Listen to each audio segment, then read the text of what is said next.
Hey everyone, Mike Proska here. Welcome back for season 2, episode 6 of the Sports Biz Report.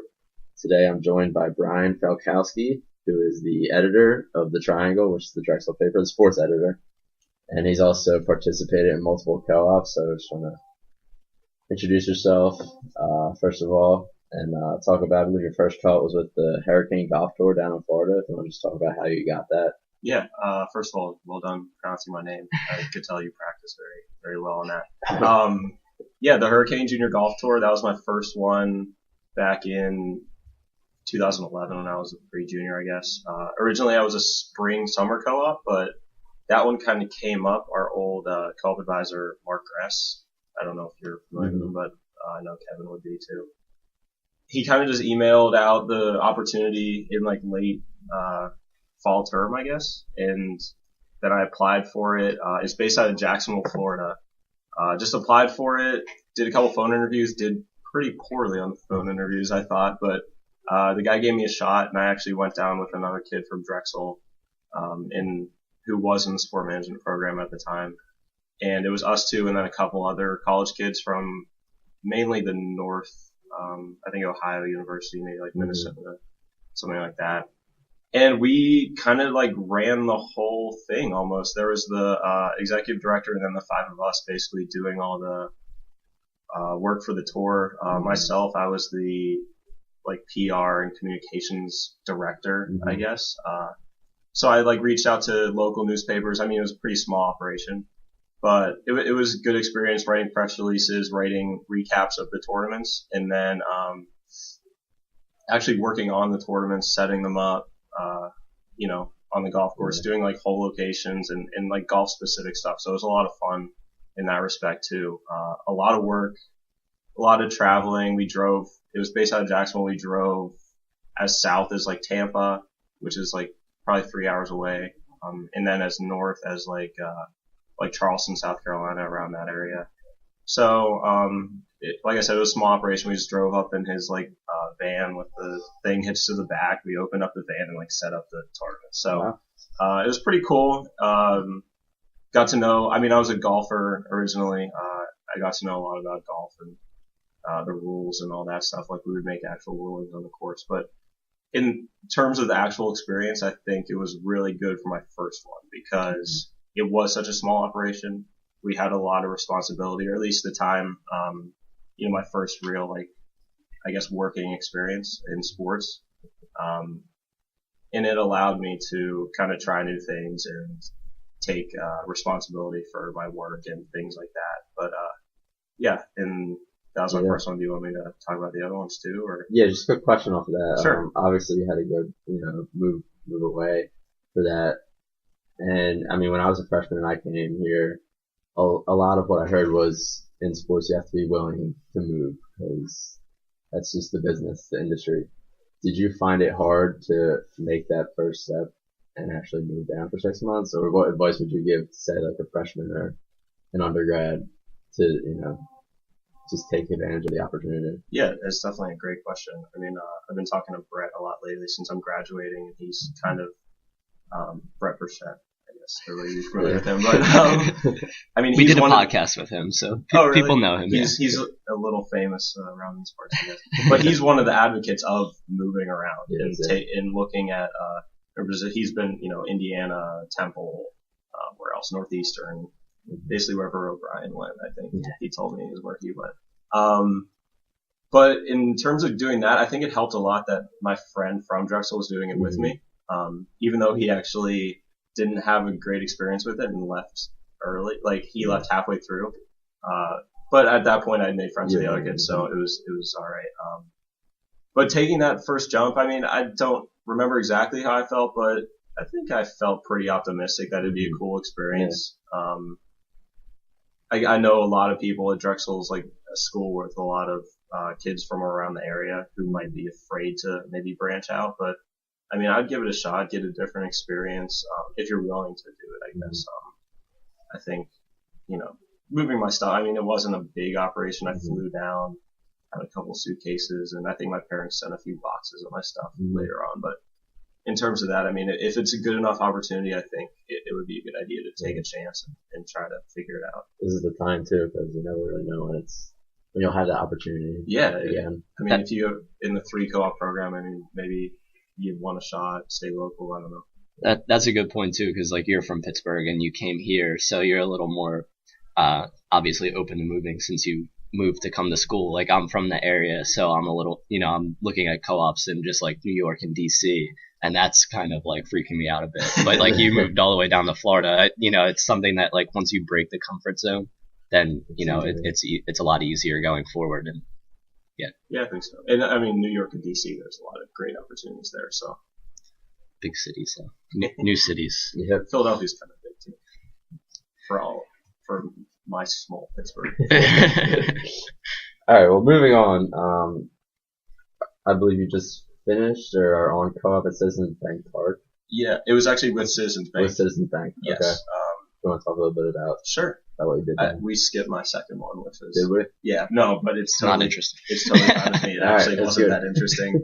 And I doubt they'll listen to this pod. Maybe I'll give them a shout out. No, I won't. It was like a PR firm in Philly. It was all right. But the Citizens Bank one was a lot of fun. It actually came up kind of the last minute. I was for my last one, I was like, this is gonna be. I'm gonna make it like the best co-op. I'm gonna do this awesome thing. So I talked with Mark Gress, early on in the process, and I'm like, all right, I'm looking at like PGA Tour and NASCAR because I wanted to. I felt like I maybe missed like traveling around a little bit. So I was like, all right. So I contacted those people pretty early, and then it just never worked out. Kind of just fell through, I guess, in that respect. And then I went through like A round, B round, C round, kept interviewing.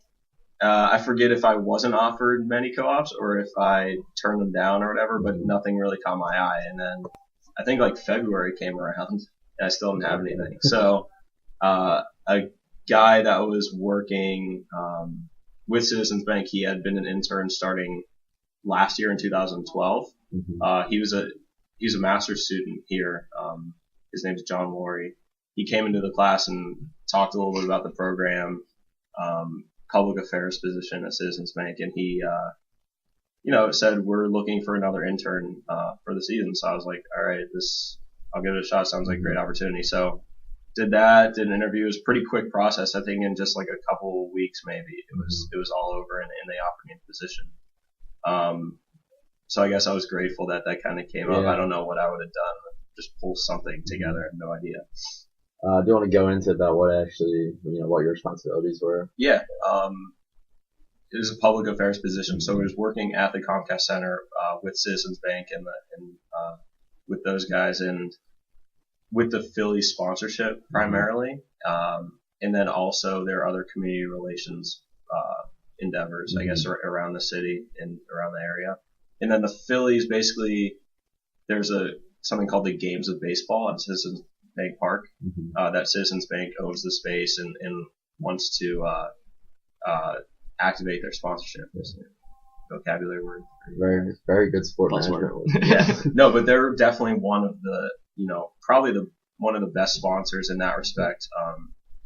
Because, most just put their name on the park or put their name on the stadium and then that's good enough. But they felt like they should have the presence there, which is really awesome. So I worked half of the baseball games at that area, kind of giving away prizes to kids and things like that who play the games and just being like a presence there as Citizens Bank and getting the name out and working with actually some of the bankers who work in branches and stuff.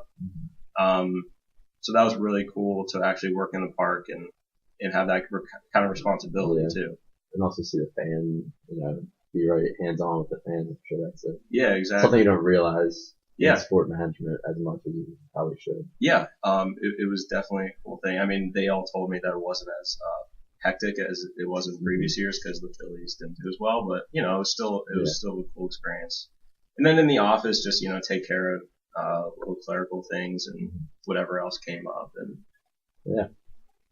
So going off of this, finally, I want to talk a little bit about your job as sports editor with the Triangle, which is the Drexel newspaper. When did you start out? What really sparked your interest in getting into that?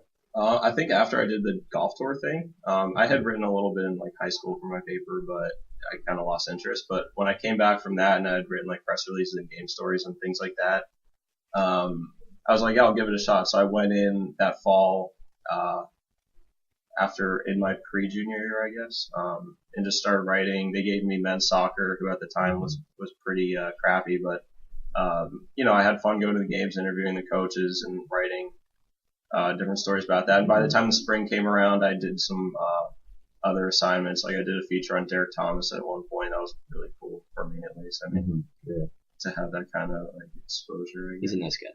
Yeah, it's cool. And then after that, they kind of recruited me on as assistant editor, which means like I'm like on the pipeline to being the editor. So I was doing that for a little bit, like helping out. And then once the old sports editor left after spring term, I started on as editor in summer, so in June.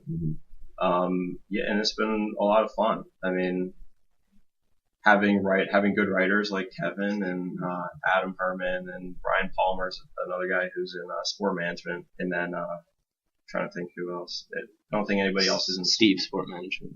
Steve Winfield. Oh yeah, Steve Winfield. Yeah. He just came on. A couple wrestlers. Yeah. So we definitely have some good writers. I think we have like 10 or 11 writers right now. So it's really cool to like kind of branch out and have a lot of different topics covered, a lot of different sports, Drexel sports covered, and then club sports too. Kevin did one about club baseball, or did a few about club baseball, and then we've written a few about the ice hockey team. Written one about like the cycling team in the past. I mean, it's basically like whatever is timely, whatever might be interesting to write about. I like to cover some sports that may not get recognition otherwise. Do you think doing that and really working on your writing has influenced how you perform in co-ops or even get jobs with recruiters? Yeah, I think so. Definitely. Past sports editors have gotten some great jobs post graduation. I know one works at the local NBC affiliate, I think, writing or something for shows. I'm not sure exactly what she does. Another was, I think he's an assistant SID for NYU right now. And then Mike Mazzio, former sport management. I think what does he do for you guys? He's the advisor. He's our faculty advisor. Yeah. Probably the most famous former sports editor right now. Yeah, for now. But, he probably things can change. Yeah, but he's working on ESPN New York, right? Regional. Right. I think he's basically just parked outside of like A-Rod's press conference. He covers like every New York beat you could imagine. Yeah, Nets, Giants, Yankees. He's on it. But I mean, in terms of that, I think some of the skills that I've learned are like managing people, managing the articles, because each writer has a different schedule, each writer has a different style, making sure the articles are in on time, challenging writers with different stories and challenging them to do different things like leaving their comfort zones. I think that's really important in like becoming a better writer. I know myself, like at first I was just writing like, this happened in the game and these are the quotes, and I mean that's fine, but I think the triangle is a place you can challenge yourself to write different stories and write different styles, because I mean where else are you going to get that kind of experience? I mean you could write blogs and stuff, but it's another thing to write for a printed publication, and it is fun. I mean I started a Twitter handle for the sports specifically back in, I think when the Drexel fall season started, like late August or early September, mostly just to tweet out our articles, kind of have a better presence with the teams, the Drexel sports teams. They all pretty much have their own Twitter accounts, a little bit with the athletic department too, and just kind of getting the name out for the sports brand itself, because unlike, maybe A&E, Arts Entertainment and other things, it's like instantaneous news. I live tweet some of the games, depending if I'm watching them or not. But it's been a lot of fun, kind of building up sports and doing layout and stuff. That's another skill set I've learned. So. Well, yeah, I think that about wraps it up for us. I want to thank you. There's a lot of great insight, and for all of our listeners, definitely take the advice you heard today. Write for your school newspaper. I think that's good advice to leave everyone with. and Very be open good. to moving around. 2 things you need to do. Move around and write for other school newspapers. Who knows? Yeah. You never know what's going to happen. But for Brian and Kevin, I'm Mike. Stay tuned for to the blog, and we'll see you next week.